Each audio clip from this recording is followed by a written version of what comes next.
చిత్తూరు జిల్లా కుప్పం టీడీపీ కార్యాలయంలో మంత్రి Nara Lokesh, PKM doctor Suresh Babu, MLC Kancharla Srikanth, RTC vice chairman Muniratna నేతృత్వంలో జరిగిన మీడియా సమావేశంలో జాబ్ క్యాలెండర్ ప్రకటించారు. నిరుద్యోగుల సంక్షేమాన్ని దృష్టిలో పెట్టి 10,060 ఉద్యోగాలను భర్తీ చేయాలని ఉగాది సందర్భంగా జాబ్ క్యాలెండర్ విడుదల చేశారు. ఇక కూటమి ప్రభుత్వం ఇచ్చిన హామీలను నెరవేర్చుతూ ప్రజలకు మంచి వార్త అందించడం అధికారులు పేర్కొన్నారు. నాయకులకి, ఆంధ్రప్రదేశ్ రాష్ట్ర ప్రజలకి, అలాగే కుప్పం నియోజకవర్గంలో ఉన్నటువంటి ప్రజలకి, తెలుగుదేశం, జనసేన, బీజేపీ కూటమి నాయకులకి, మరీ ముఖ్యంగా నిరుద్యోగులకి అందరికీ జరుపుకునేది కాదు, నిజంగా మన జీవితాల్లో ఒక శుభకరమైన పరిణామాలు జరిగినప్పుడు దాన్ని మనం పండగలాగా భావిస్తాం.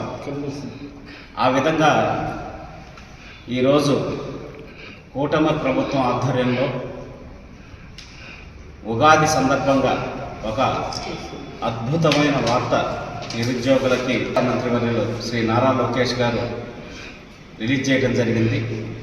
10,060 ఉద్యోగాలు, 10,060 ఉద్యోగాలు, వివిధ శాఖలకు సంబంధించినటువంటి ఉద్యోగాలని భర్తీ చేయాలనే లక్ష్యంతో ఈ జాబ్ క్యాలెండర్ని రిలీజ్ చేశారు.